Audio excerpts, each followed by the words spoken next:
Put the phone down. Marcus Reed's voice cut through the airport lounge just as Gavin Pierce lowered his camera to catch the sleeping woman's face. A faded denim coat covered her shoulders. Its crooked hand-stitched seam visible beneath the red glow of wreck. Marcus stood between her and the lens while 9-year-old Elijah raised one small palm and whispered, "Please, she's sleeping." Behind them, a sharply dressed man said, "Security will handle this," though he had not once looked at the woman's trembling hand. 3 hours earlier, the storm had not yet reached the glass walls of Concourse C, but the airport already sounded tired. Fluorescent lights hummed over rows of molded gray seats. Rain scratched lightly against the windows. Somewhere beyond the gate, a baggage cart beeped in reverse with the same thin rhythm every few seconds, like a machine refusing to let the night rest. Marcus sat near the end of the row with his worn work boots planted squarely on the tile. His airport maintenance shift had ended less than an hour before, but grease still darkened the lines around his fingernails. Beside him, Elijah leaned against a frayed backpack, fighting sleep while watching the departure board flicker from delayed to weather hold. Marcus folded his denim coat and placed it behind the boy's head. The left pocket carried the uneven blue stitches Elijah had sewn after the fabric tore on a service ladder. "Look strong," Marcus had told him that morning. Elijah had known it was not true, but he smiled anyway. Across the lounge, a white woman in a charcoal suit sat alone beneath the cold light. Her silk scarf bore a small silver wing emblem, though no one nearby seemed to notice. Her phone vibrated against the seat every minute, then stopped. She never answered it. She checked the gate, pressed 2 fingers against her wrist, and tried to breathe without drawing attention. A younger man in an expensive navy coat stood several yards away speaking into an earpiece, his back turned toward her. Near the charging station, Gavin watched through the dark reflection of his phone screen. Marcus noticed because men who were truly waiting for flights looked toward the gate. Gavin kept looking toward the woman. She reached for a paper cup, missed it by an inch, and caught herself against the armrest. No one moved. Marcus did. He crossed the few steps slowly, stopping far enough away that she would not feel surrounded. "Ma'am, do you need medical help?" She shook her head too quickly. "Just tired." Her voice was controlled, but her breathing was not. Marcus glanced toward the man with the earpiece. "Is he with you?" The woman followed his gaze. Her expression tightened.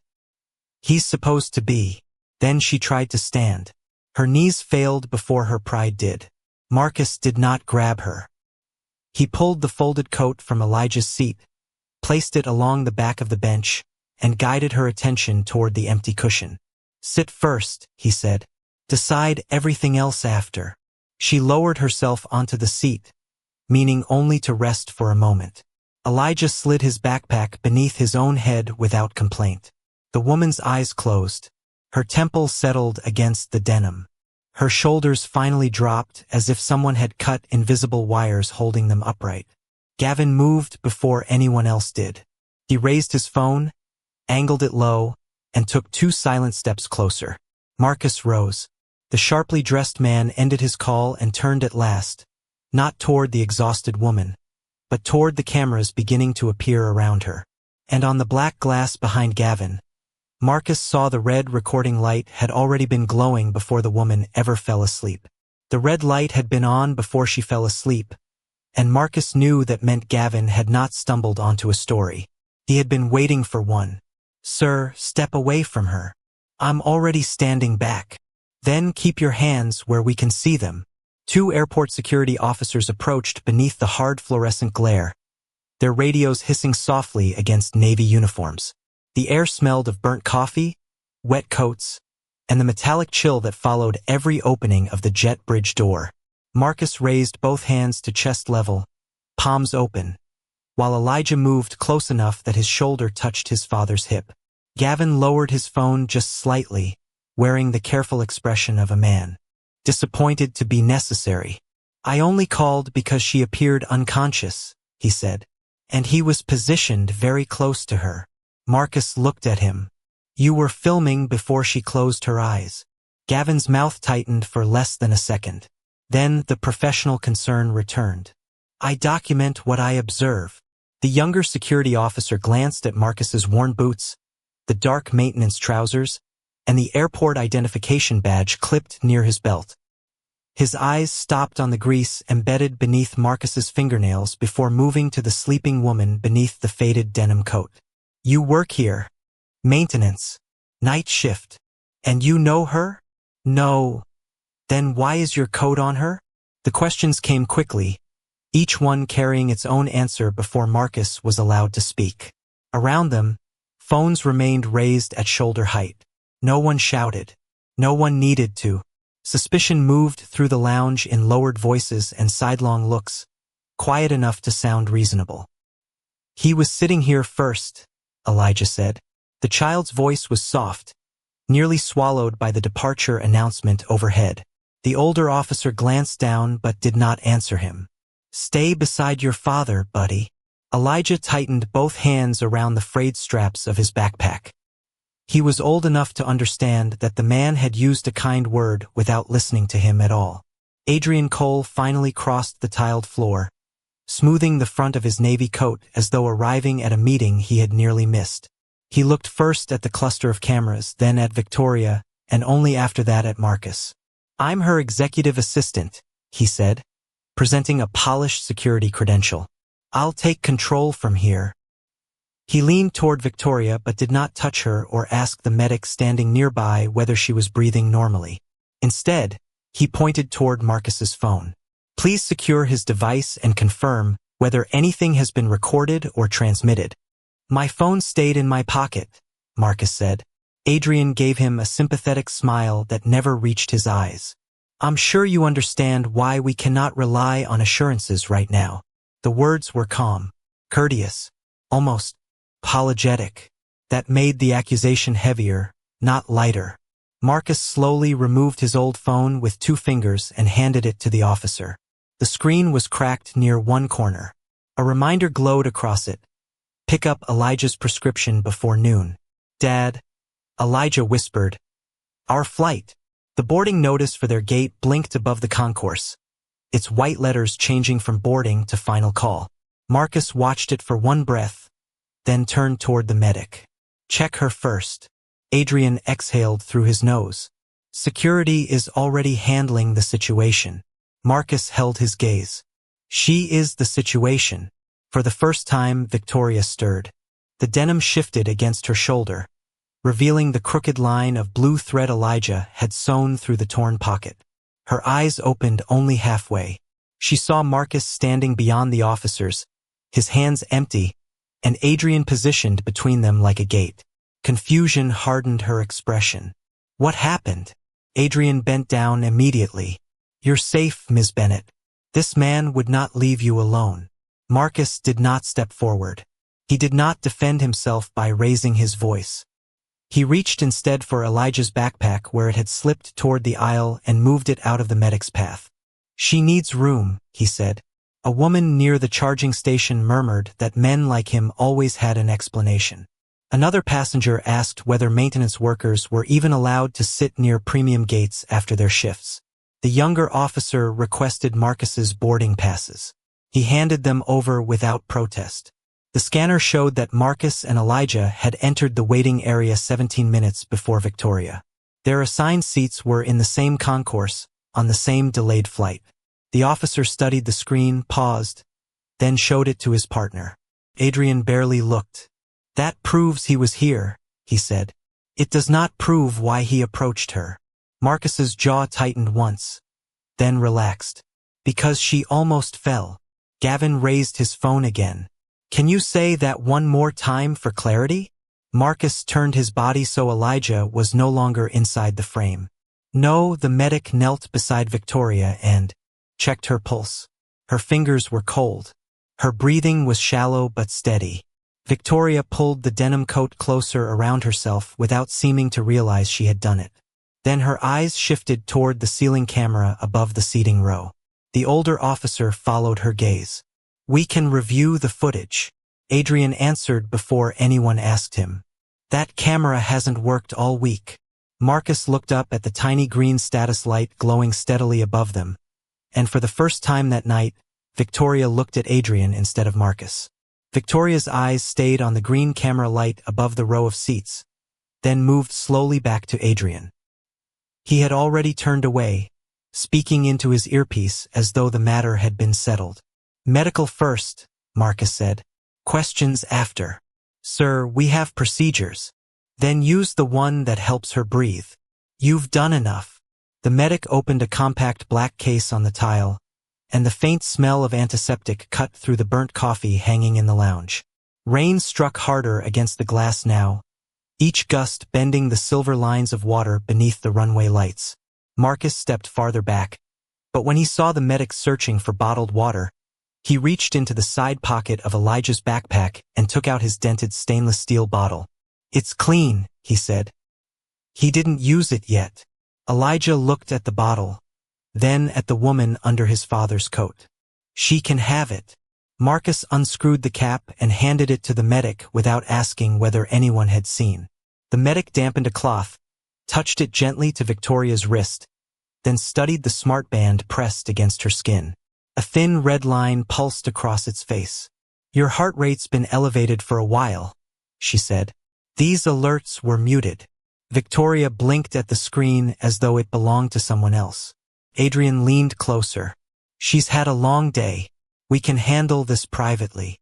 "Not until I know she's stable," the medic replied. Marcus noticed Victoria's fingers tightening around the denim at her shoulders whenever a phone lifted. He moved one step to the side, blocking the clearest angle without approaching her. Gavin gave a quiet laugh. "Still playing hero?" Marcus did not look at him. "No." "Then why are you still here?" "Because you are." Gavin's expression shifted, almost too briefly to catch. He raised the phone higher and turned toward another passenger. "Keep her face in frame before her people shut this down." The words were low, meant to sound practical, but Victoria heard enough to turn her head. She looked at Gavin, then at Adrian, who pretended not to have heard. Above them, the departure board chimed. Final boarding flashed beside Marcus and Elijah's flight number. Elijah reached for his father's sleeve. "Dad, that's us." Marcus looked toward the gate. Beyond the glass doors, an agent was lifting the retractable belt into place. Their connecting trip had taken 2 months of overtime to afford, and the appointment waiting at the other end could not simply be moved without cost. The refill reminder still glowed on his cracked phone. The hotel voucher in his pocket covered nothing if they missed the last flight. For one long second, Marcus's face carried the whole arithmetic of a man who had learned to measure every decision in hours worked, prescriptions delayed, and promises made to a child. Then Victoria's breathing hitched. He turned back. "We'll call the airline," he told Elijah. The boy nodded, though disappointment settled quietly behind his eyes. "Okay." Marcus crouched and zipped the child's coat to the chin. "You did nothing wrong by wanting to go." "I know. And she did nothing wrong by being tired." Elijah looked toward Victoria, then leaned his backpack against the wall and sat on it. The gate agent's final call echoed through the concourse. Marcus took out his phone and called the airline, explaining only that he was delayed by a medical situation near the gate. He did not give Victoria's name. He did not mention cameras. He did not say that security had questioned him.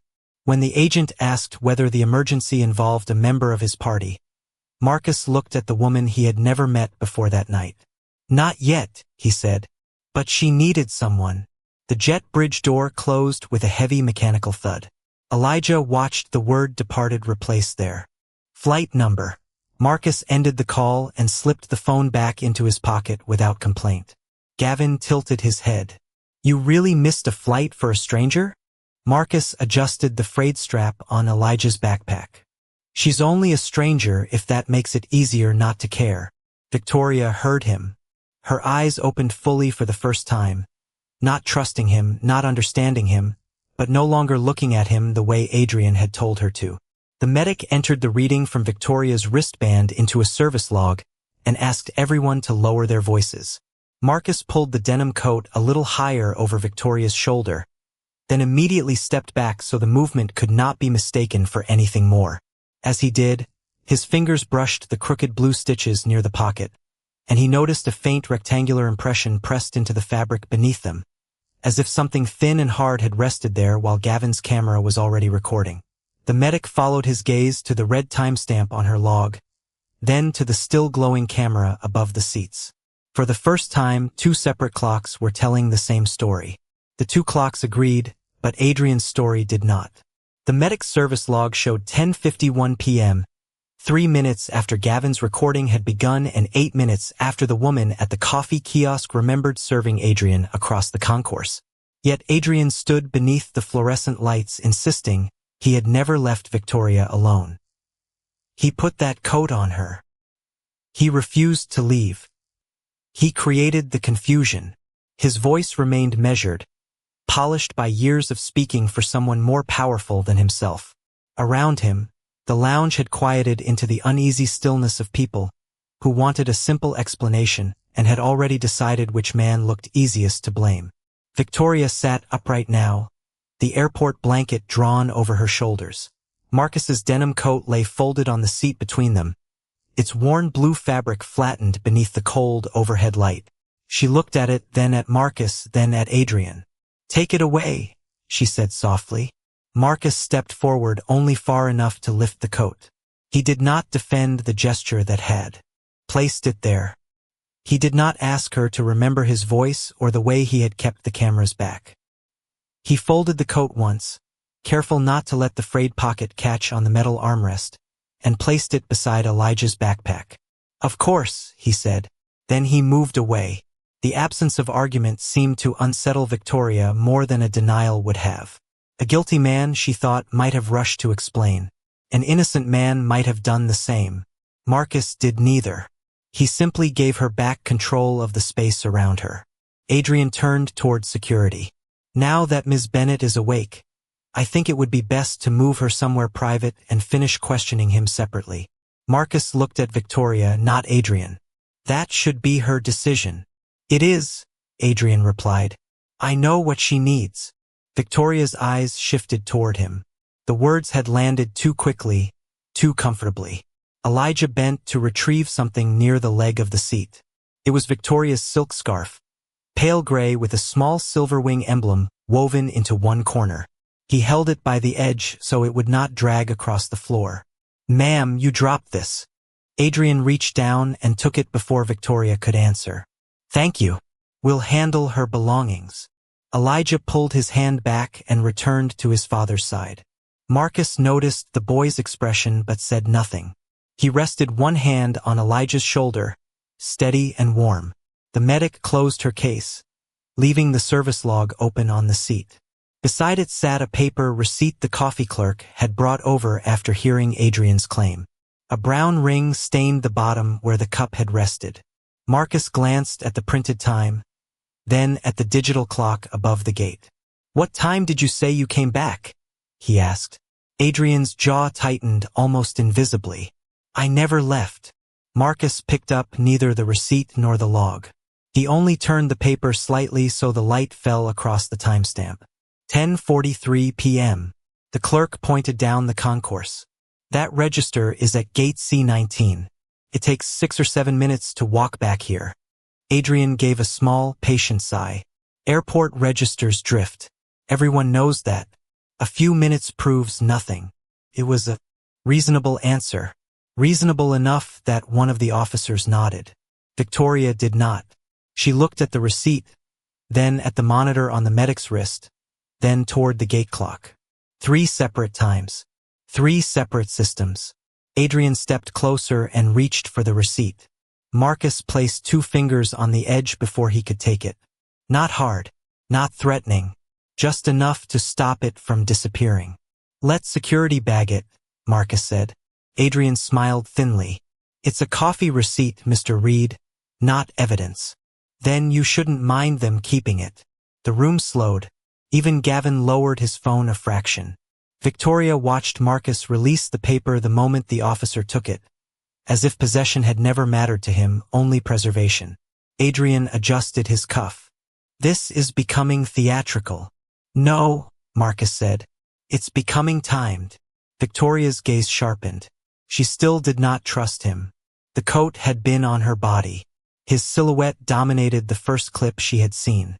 Adrian had worked beside her for years. But now one fact refused to fit.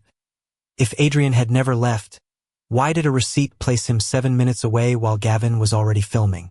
Gavin cleared his throat. Maybe we should focus on the man who approached her instead of chasing clerical errors. Victoria turned toward him. How do you know his name? Gavin blinked. Adrian answered first. Gavin, don't make this worse. The silence that followed was small, but absolute. Gavin had never introduced himself. Marcus looked from Adrian to Gavin, then down at the folded denim coat beside Elijah's bag. A faint rectangular pressure mark still showed beneath the crooked stitches near the pocket, the same shape he had noticed when the red recording light was already glowing. And suddenly, the receipt was no longer the only thing in the room carrying a time someone wanted forgotten. The pressure mark beneath the crooked blue stitches was too clean to come from a fold. Marcus turned the denim coat under the fluorescent light and saw a faint rectangle where something flat had pressed against the fabric while Gavin's phone was already recording. What was sitting here? He asked. Nothing. It's an old coat. Then let's stop wasting time. Adrian's voice stayed calm, almost weary, but his hand moved toward the coat before security had finished examining it. The older officer intercepted him with a clear evidence sleeve. Plastic crackled in the sudden quiet. Marcus did not accuse anyone. He only watched Gavin's eyes follow the coat into the bag, then flick toward Elijah's backpack. Can we check your phones now? The younger officer asked. Marcus handed over his cracked device without hesitation. Mine first. The screen lit with a photograph of Elijah holding a badly frosted birthday cake, his smile wider than the kitchen behind him. Beneath it sat missed calls from the airline, a pharmacy reminder, and a balance notification Marcus turned away from before his son could read it. No photographs of Victoria. No video. No drafts waiting to be posted. Gavin crossed his arms. He could have deleted them. Marcus looked at the officer, not the reporter. Check the recently deleted folder. It was empty. The officer moved through the storage log, then nodded once. No deletions tonight. A chair scraped across the tile and stopped. The ventilation system exhaled overhead, suddenly loud enough to hear. Elijah's shoulders lowered by a fraction. Adrian offered a practiced smile. That confirms only that Mr. Reed did not use his own phone. It does not explain why he remained close to Ms. Bennett. Marcus took back the device and slipped it into his pocket. Check my son's. Elijah hesitated, then handed over the older phone he used for games and messages to his grandmother.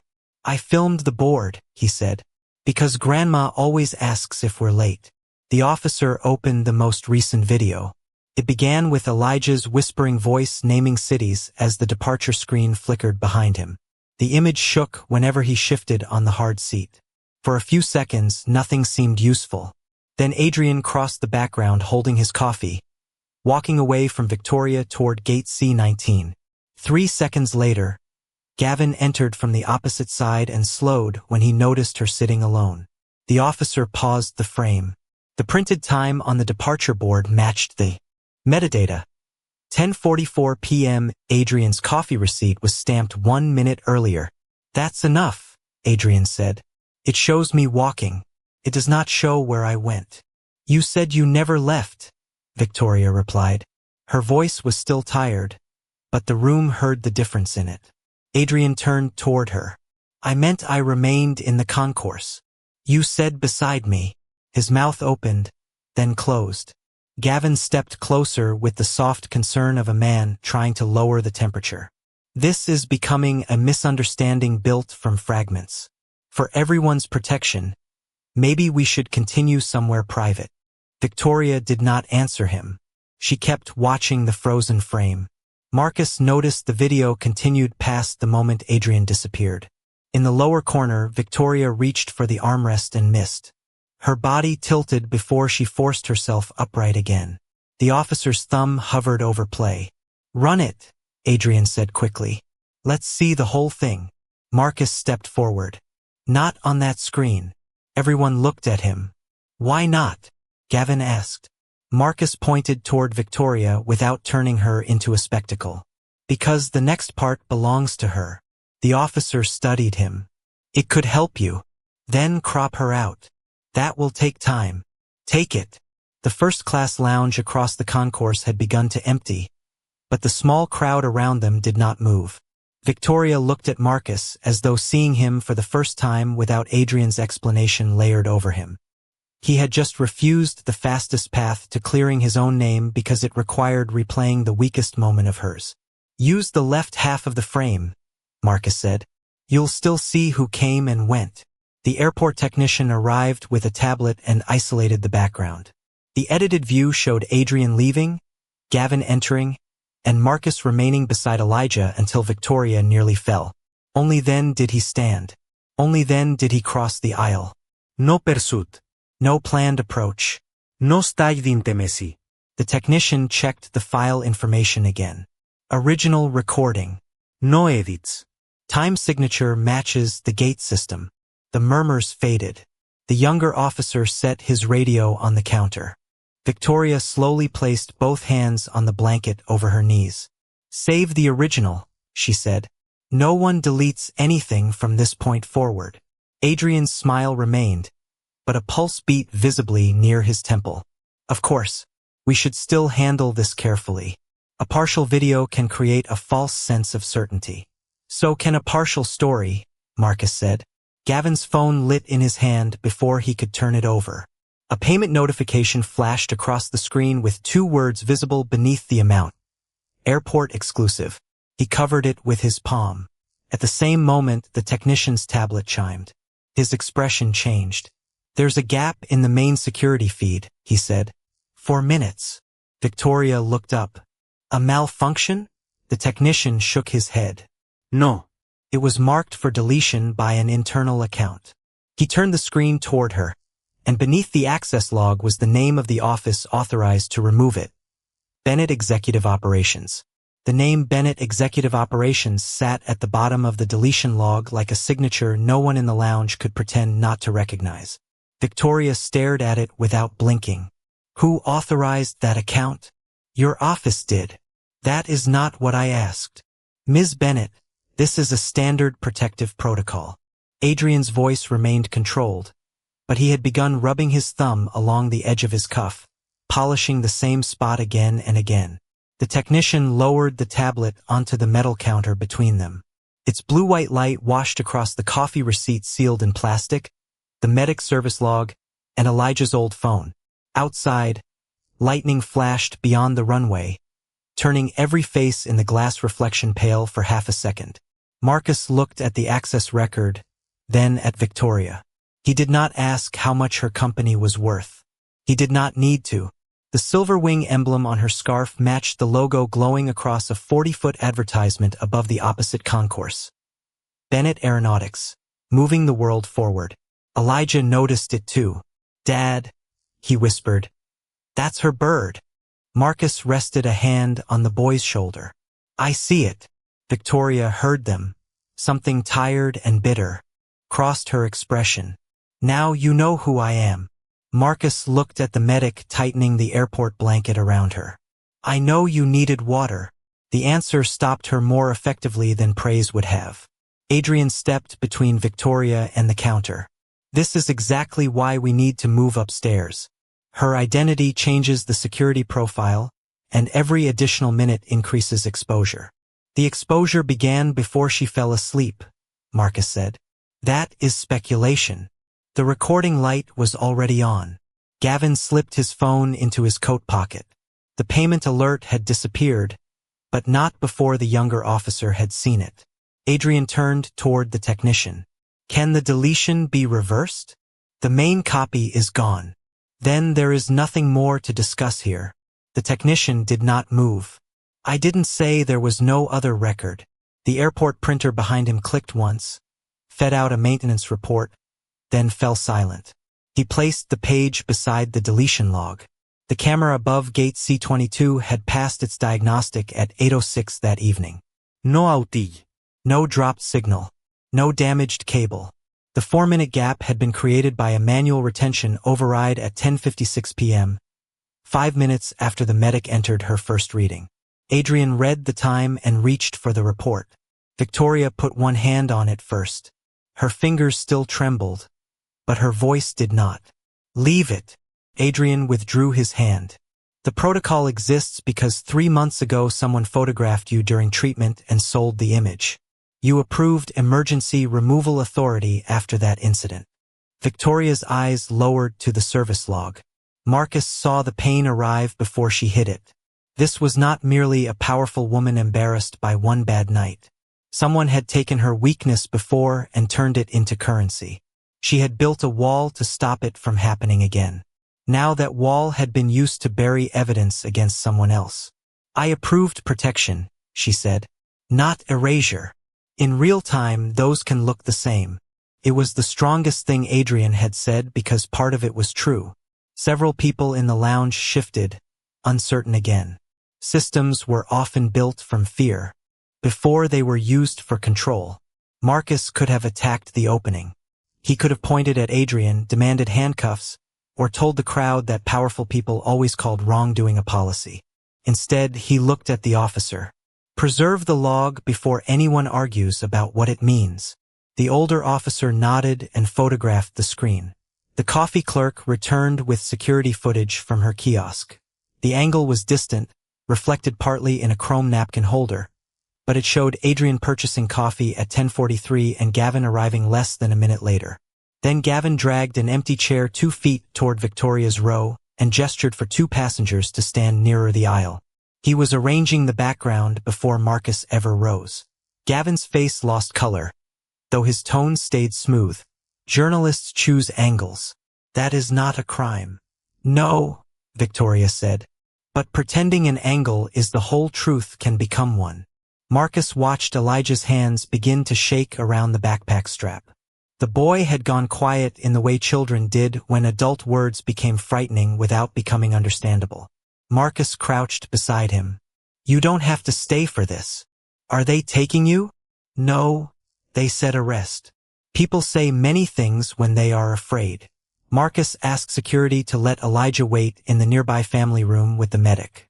He did not turn his son into a witness or make him watch strangers debate his father's worth. Before Elijah left, he handed Marcus the old phone and said, "Don't let them erase Grandma's video." Marcus almost smiled. "I won't." Victoria watched that exchange, then turned back to Adrian. She no longer looked at Marcus with suspicion. She looked at him as a man whose actions kept matching the evidence even when no one rewarded him for it. The technician enlarged the deletion credentials. The override used an authentication code issued during Victoria's medical leave 3 months earlier, a temporary code that should have expired. "Who still had access?" she asked. Adrian wiped his palm once against his trouser seam. "Several people." The technician shook his head. "One active device."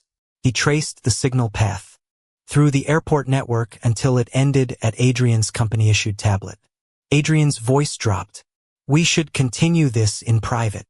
At that moment, another alert appeared on the technician's screen. A cached copy of the missing 4 minutes might still exist inside the advertising display across from the gate, captured during an automatic synchronization. But the system would refresh at midnight. The digital clock above them changed to 11:56, and Marcus looked around at the same public lounge where his coat, his job, and his skin had been treated as evidence against him. "No closed doors," he said quietly. "Not after the accusation happened here." At 11:57 p.m., the same gate where Marcus had been treated like a threat became a quiet courtroom without a judge. The departure board glowed above the rows of gray seats.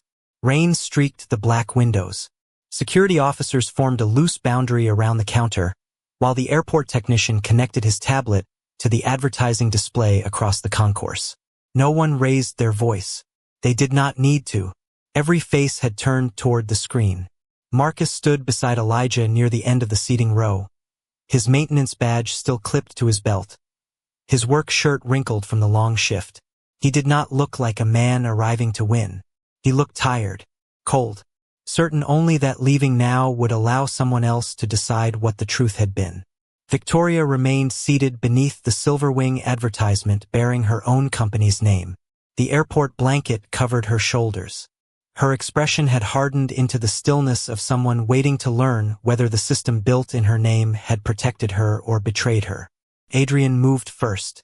Before anything is displayed publicly, we need to consider privacy, chain of custody, and the possibility of incomplete data. His voice was calm enough to sound responsible. A damaged cache could misrepresent everyone involved. I recommend we preserve the file and review it privately with counsel. Gavin nodded from behind the security line. That would be the ethical approach. Publishing fragments in front of a crowd only creates another spectacle.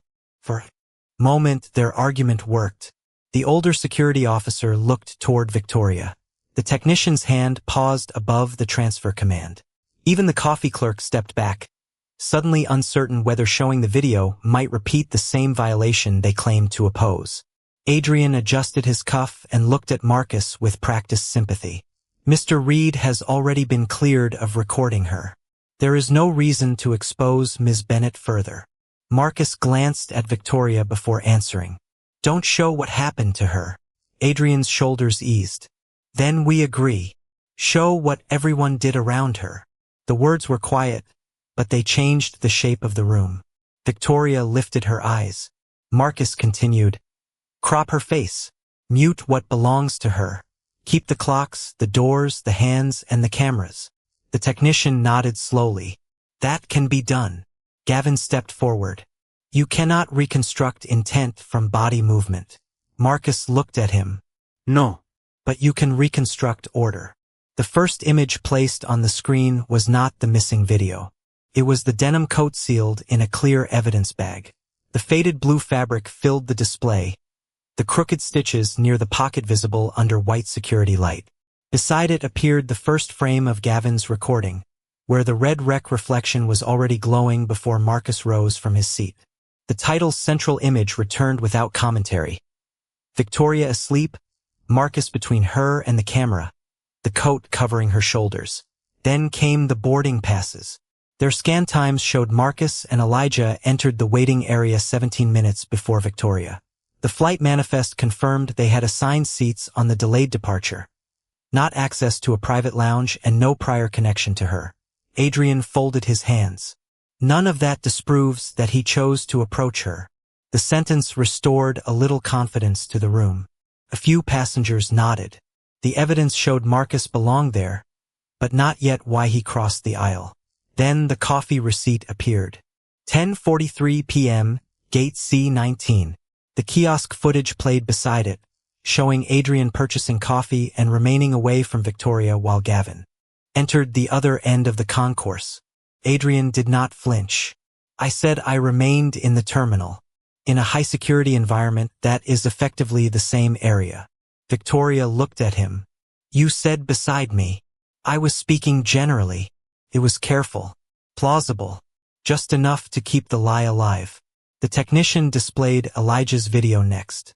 The boy stood behind Marcus, one hand wrapped around his father's fingers, and watched the shaky image of the departure board. In the background, Adrian walked away. Gavin slowed near Victoria. Marcus remained seated with Elijah until her hand missed the armrest and her body tilted. Only then did he move. Adrian leaned toward Victoria. The clip is incomplete. We still do not know what happened in the blind interval. That's true, Marcus said. Gavin glanced at him, almost relieved. Marcus pointed toward the screen. So play the part they tried to remove. The technician entered the final recovery command. The advertising display flickered. For one breath, the screen went black, and Adrian seemed to regain control. There, he said. The cache was corrupted. Then a progress bar appeared, restoring local buffer. Elijah squeezed Marcus's hand. That's the coat, he whispered as the first blurred frame formed. The crooked blue stitches emerged near the lower edge, followed by the reflection of Gavin shifting an empty chair toward Victoria's row. The technician reached for the volume control. Audio survived too. Gavin stopped breathing for half a second. Victoria rose from her seat and faced the screen, no longer asking anyone to protect her from what it contained. The recovered file opened at 10:47 p.m., 1 minute before Gavin's public recording began, and the first voice heard across the silent gate was his own. Wait until her head falls closer. That's the shot. Wait until her head falls closer. That's the shot.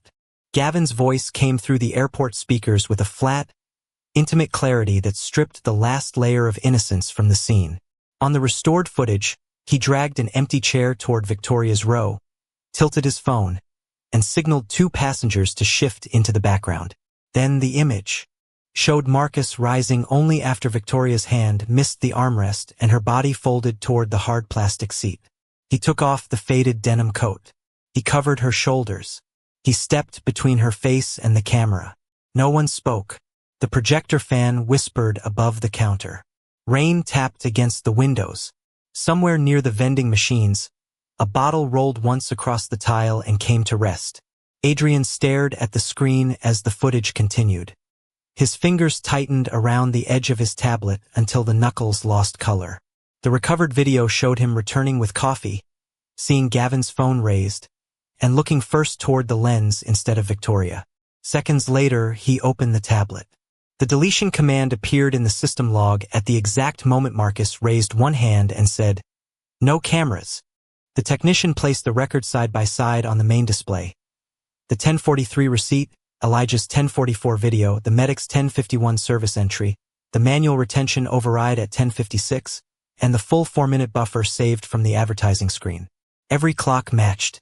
Every action found its place. Gavin cleared his throat.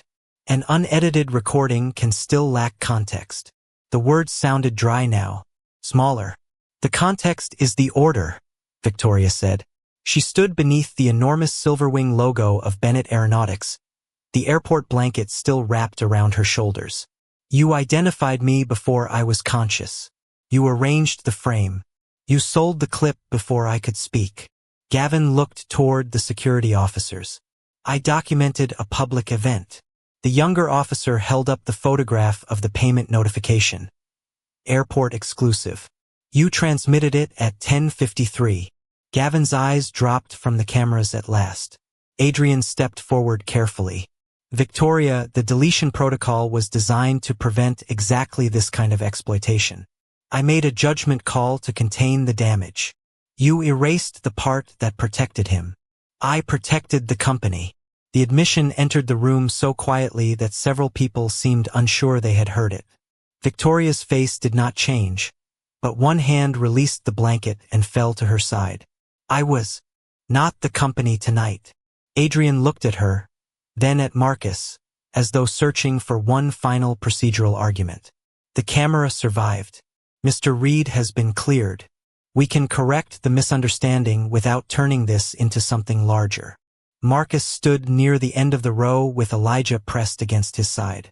The boy's hand was wrapped around 2 of his father's fingers. Marcus did not smile. He did not step closer to the microphones. He only watched Victoria breathe through the truth of what her own system had done. She turned toward him. "Why didn't you wake me?" The question carried across the silent gate. Marcus looked at the denim coat sealed inside its clear evidence bag, the crooked stitches visible near the pocket.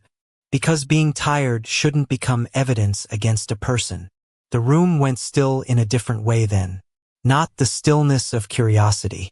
Not the pause before another accusation. It was the silence that came when everyone understood the poorest man in the frame had possessed the most power and had chosen not to use it against someone weaker. The restored footage reached the moment Elijah stepped in front of a passenger's phone. His small palm shook slightly. "Please let her sleep," his recorded voice said. "She's somebody's family." Elijah lowered his eyes in the present and leaned closer to Marcus. His father bent and pulled the child's zipper up against the cold draft from the jet bridge. That simple movement made Victoria look away for a second. When she faced the crowd again, she was no longer speaking as an exhausted passenger. "My name is Victoria Bennett," she said. "I am the Chief Executive Officer of Bennett Aeronautics, and the access account used tonight belongs to my office." A murmur began, but she raised one hand and it died. "Marcus Reed did not harass me, photograph me, follow me, or exploit me. He protected me when my own team did not."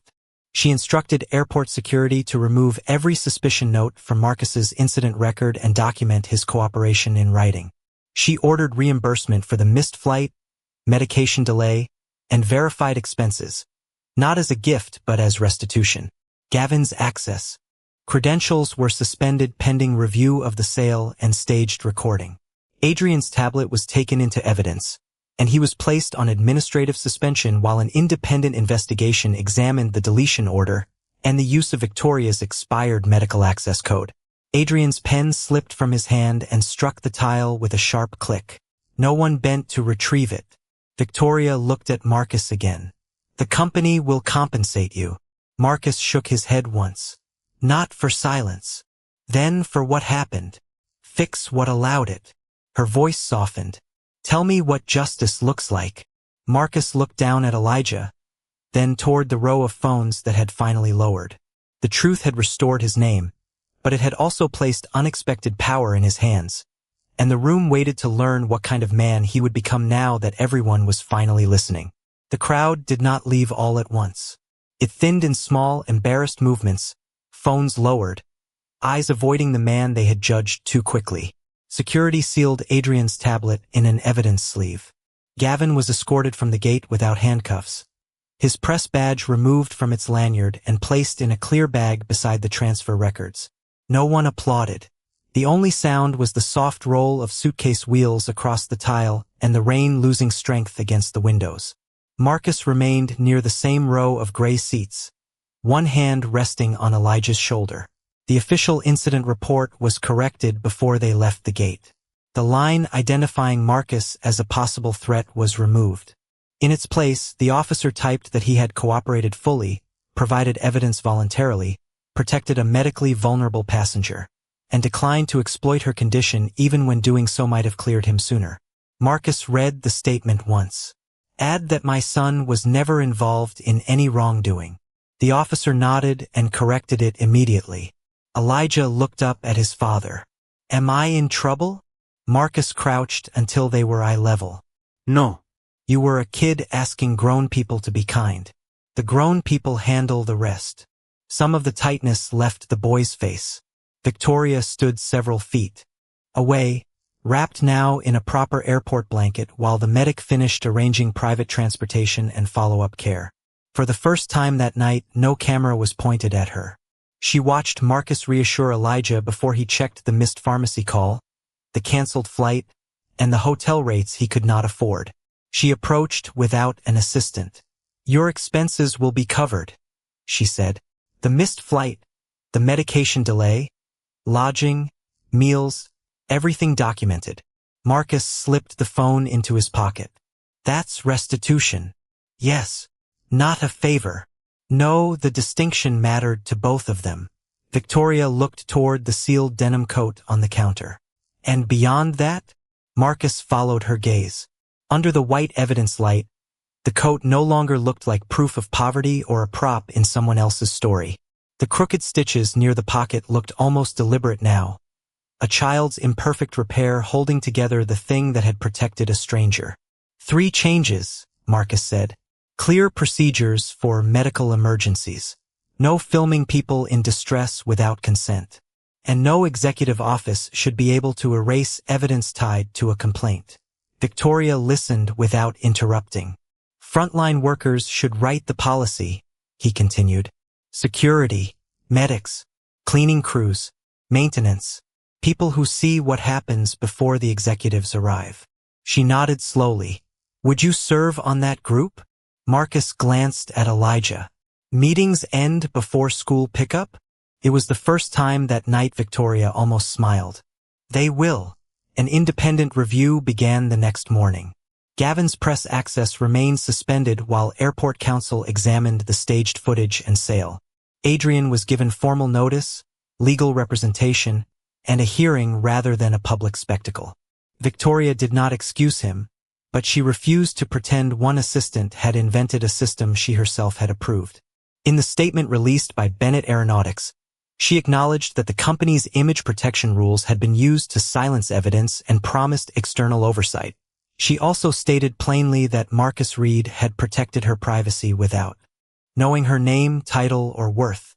Weeks later, the first Dignity First policy was installed across the terminal.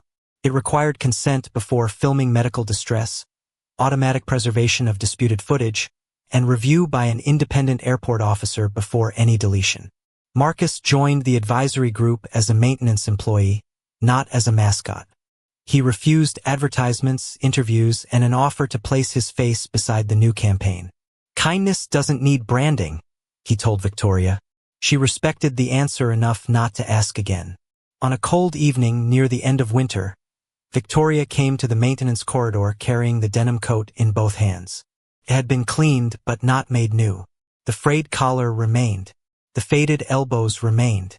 Even Elijah's uneven blue stitches had been preserved, reinforced carefully from the inside so no stranger's hand replaced what the boy had done. Inside the pocket was a small card bearing the Silver Wing emblem and 4 words: "Protect the person first." Marcus ran his thumb over Elijah's seam before reading the card. Victoria noticed. "I thought the repair should stay his." "You thought right." Elijah came through the staff door holding a school folder under one arm. He saw the coat and smiled. "They didn't fix my stitches. They fixed around them," Marcus said. "That's different." Victoria asked whether she could buy them coffee and hot chocolate sometime without staff, press, or a schedule built around her title. Marcus did not answer too quickly. Trust was not a prize handed out after one apology. But responsibility had weight, and she had carried hers. "Coffee," he said. "We start there." That night, the 3 of them sat in the same gate where the accusation had begun. A small new sign stood near the row of seats. "Dignity first. Protect the person before the image." Elijah held a cup of hot chocolate with both hands. Victoria sat without an assistant beside her. Marcus draped the denim coat over his son's shoulders when the air from the jet bridge turned cold. No phones rose. No one recognized a CEO, a suspect, or a story worth selling. For a long moment, they simply watched the runway lights move across the wet glass in silence, and that silence no longer belonged to shame or shock. It belonged to safety. The old coat rested quietly around Elijah, still carrying its crooked stitches, proof that dignity never needed to shout to survive. It only needed one good person to hold it long enough for the truth to arrive.